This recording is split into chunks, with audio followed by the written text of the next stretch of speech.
let's just start the recording again. It stopped. I don't know when it stopped. I don't know if it stopped, but we'll just start this whole video over. Anyways, hey, welcome back. We did film a previous video. You can link it up above of how to make the Star Wars scroll. It was an addendum to, hey, I got this free footage from Casey Ferris. I've used his tutorials in the past to help me become a better VFX animator, artist, compositor. So go check out Casey Ferris and his stuff. It's great. It's fantastic. I'm not trying to be like that. I just tried to have you join me along as I made a composition. But that was, he gave a bunch of Star Wars footage, taught us how to do lightsabers and fun things. And I thought, hey, you need a scroll to go with that. So I did a whole hour-long tutorial of building a 2-minute long Fusion comp from scratch. There are a couple housekeeping things that I don't think I included in that video that I'm picking up here. So this is just a housekeeping episode of that Fusion comp, just to help figure things out. Because if you didn't change a couple settings and tried to render what I made, it would take like 3 hours on a really good powered machine. But a couple tweaks, a couple settings, a couple fixes, and yeah, it rendered in like 5 minutes, so almost real time. Pretty good. 2-minute comp. Long. Anyways, just from a housekeeping perspective, we're kind of all over the place. We had made our underlay. This is all of our text. There is a debate. You can look at it here. And the original, they passed the text at a 45-degree angle in front of the camera and recorded it like that, if I recall correctly, in the original. And so, yeah, you could totally do that in 3D and create everything that you have going on there. But that, the end result, I mean, we can drag this renderer node down into here and just pop that out and go, yeah, that's what that looks like. Cool. It does almost the same thing as our other text.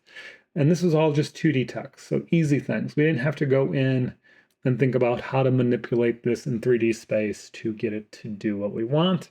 It was all done, 2D text, normal things. But the settings between text 3D and regular text are almost all the same. They look the same. They act the same. It's just how you manipulate it in 3D space. Wasn't worth the effort. And it was quicker to just do it in 2D text and then do the things necessary to make it look like 3D text. But we have that. So this is all coming out. Our node tree, our composition was set up so that we had our background, which is blank, which is, I think, black. Coming on top of that is our planet glow, which was all these nodes over here, and our planet, which then pumped out to help make our planet glow, and our stars. So our comp goes, our planet is sitting on top of our stars, which comes over here, and both of those are sitting on top of that planetary glow. So you get the stars in front. I should have probably figured out, move this around, put the glow in front of the stars. Would have made a little bit more sense, I think. And so that would just be going shift, drag that merge over here, and do that. So now the planet is still in front of the globe, but in front of the stars. So that, and this is behind the stars. Nope. Don't want to do that. Let's undo. Let's just leave it the way I had it. You know, keep it simple, stupid. Anyways, so that's all stacked up. It looks nice. It comes across great. And then our text does its own thing. So we have our very big intro, and then we have that, and then we have our scroll. And then as we move up our tree here, because I built it like a tree, happy little node trees, they grow up. I don't know. And we get closer to this branch that goes out to where we want it to. Happy little node trees. Anyways, so we come up, we have our Star Destroyer, because yeah, we can't have not a Star Destroyer. That would just be sad. And so that shows up. Oops. Nope, wrong button. If we go here. There's our Star Destroyer. Let's give you guys a little bit more room. We don't need our splines right now. So there's our Star Destroyer. It looks happy. I think I stopped there. I didn't go any farther. I didn't do anything else to it. in the last video because we were already at an hour long and we had built all this. But you got to remember, like, think about this. This is a 2-minute composition of a 2-hour. If it was a 2-hour long movie, that's 120 minutes. So 2 divided by 120, that's times 100. That's 1.6% of a 2-hour long movie. And we spent an hour on that to make that composition. Like a lot of times I'll get clips that are 1 second long and they want a sign removed, and I end up spending way more time on it than I should. And it makes up a very small portion of the movie or the show or the thing or whatever I'm working on. But this is kind of important. This is a 2-minute long composition. You should spend some time on it. You should savor the moment and make the whole thing great. It's almost 2% of your movie. If this is your short film of Star Wars and you're just doing it like a short film, look at that, a 5-minute movie, and this is your 2-minute intro divided by 5 minutes, you're at 20%, or yeah, it's almost 50% of your movie. 2/5 of your movie, of your short film, of your 5-minute short film, fan film, with an opening scroll is the scroll. So spend some time, savor it, work on it, make it look as good as you can. But I stopped in, and I did this all in an hour to make this whole tree. It grew up fast. And we're just talking about it. But for the rendering side of things, so there's our titles. It's all fine. Our 3D renderers, we have 4 of them, and it's just kind of broken up because it was easier. We have instances of our cameras, so the cameras are all the same, and we can just work on things individually. But our renderers, this allows us, here's the thing, our stars, cool. What we did, I think we did here, we used a time machine. So our P renderer only runs 300 frames. And so if we were looking at that on here, it's only 300 frames of our entire composition, which is very big. It's 2,000 some frames. It stops, the time machine picks up and says, we rendered it this far, it's happy, we're going to freeze frame it. The star field is the star field. We are no longer growing, expanding. But on the other end, we can see this 3D renderer goes the entire length of the composition because it's rendering this 3D scene of all these stars frozen in space across the entirety of the thing. And the camera tilts down so the stars move and all that. We could probably have done something to freeze frame it out, but honestly, there's nothing going on in this tree over here, this branch. And so it renders fairly quickly. You could pump that out because these are all now outside of 3D. We can do saver nodes if you were going crazy, but it's it is its thing. The whole composition with the Star Destroyer rendered in 5 minutes with no saver nodes because we did some things like this. Renderer 3D here, we only see the planet starting on frame. Let's see, we set it to 2308. We don't see the planet on frame 2308. So anything before that, we don't need a render. So you just go to your global and now and go, I don't need to see the planet. We're drifting down. At some point, I could probably have cut it sooner. We only need it to be rendering frames when the planet's going to be in the camera. Otherwise, it don't need to be doing nothing. It's just there. It's composited together. It's like we broke the composition up into little bite-sized pieces. The same goes for the planet glow here. So this renderer, we set it up the same. It's the same keyframes as that one because it's doing the same thing. It's only when the planet's there do we need that glow. And so when we go to render this, there's nothing, no 3D renderers are working. The same with the Star Destroyer. The Star Destroyer doesn't even show up till after the planet is in place. And even then, it's moving into frame. And oops, am I not looking at the right one? Yeah, I got 2, I got 1. Yeah, there it is. There's the Destroyer.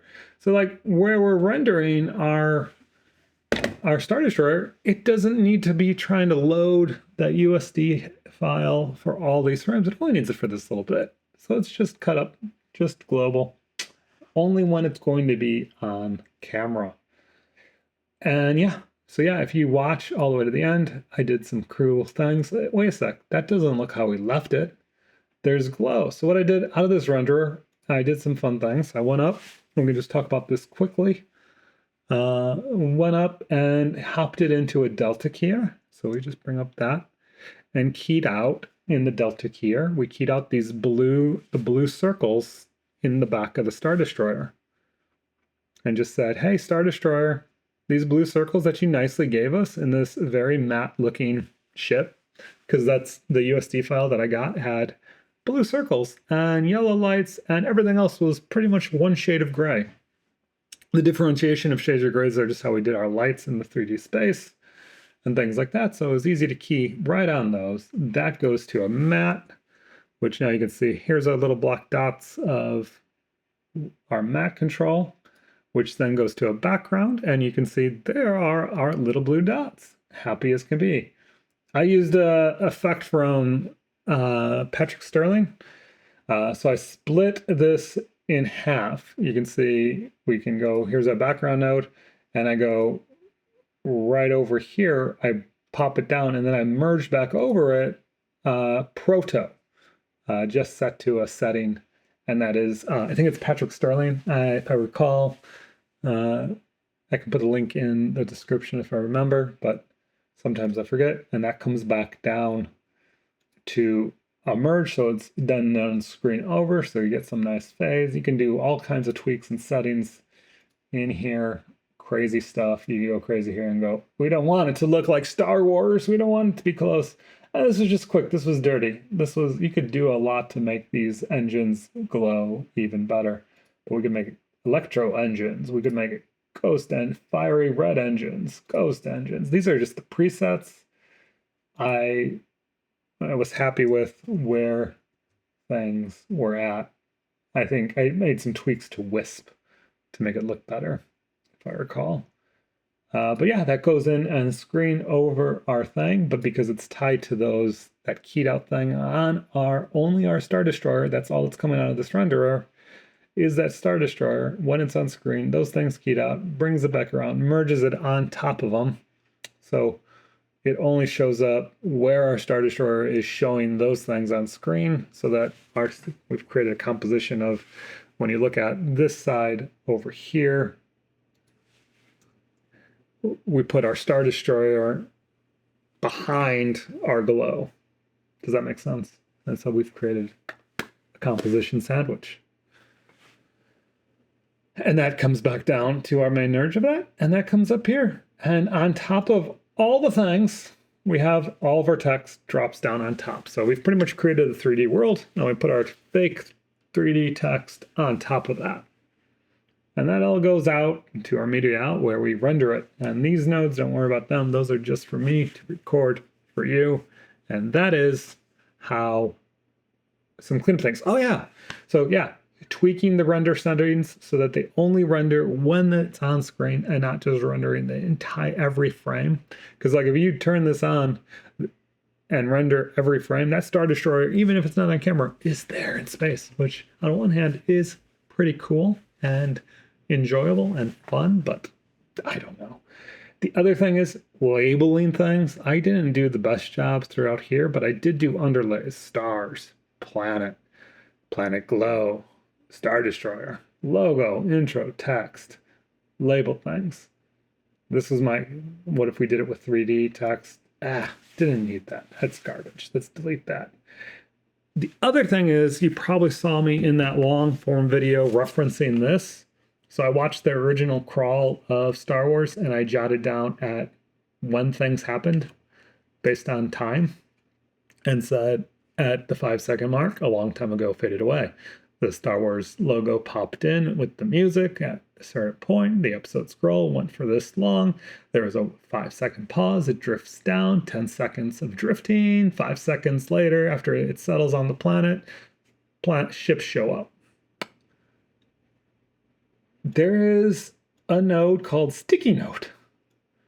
Because here's the thing. This little slip of paper, my kids already wrote on it and scrawled over it. I'm going to come back to this composition in the future. I'm going to completely forget what these numbers even mean, where this even sheet of paper is. But I can open up this composition and go, important keyframes. Oh, a long time ago happens between 0 and 5 seconds. Star Wars Men logo, it's all there. And as I work through the comp and want to make any changes to what's going on, that is very important to have a sticky note to tell me what I did and why I did it. As they said in Arrested Development, you should always, always leave a note. This doesn't stay with the composition like a sticky note does. This does. Anyways, hopefully you enjoyed that. I think that cleared up some of the questions people may or may not have had from that really long hour-long video. And now you got to have watched a 15-minute video talking about that hour-long video where we went through and made this entire node tree from scratch. And this is me talking about how after I hung up the video call, the video call, that's weird. When I hung up the camera for that video, this is what the result was. Isn't that fun? I cleaned it all up. I made it look nicer. I probably spent another hour just cleaning things up, making it nicer. Could probably spend another hour. It's a 2-minute long comp. Like I said, it's 50% of your short film. It's 2% of a full film. Make it good. Especially if you're doing episodic things, like, I don't know about you, but the Game of Thrones intros and things like that, they're compelling to watch because they change every episode. There's like this base template, but then based on what's happening in the episode, there might be a small tweak, a small change. Yeah, if you're doing episodic, play with that because it's a 1-minute segment of an hour, so 1/60th of the person's time. It's kind of important. Spend some time on that. Do a good job. Until next time, hopefully you watched this video and made it this far. Bye now.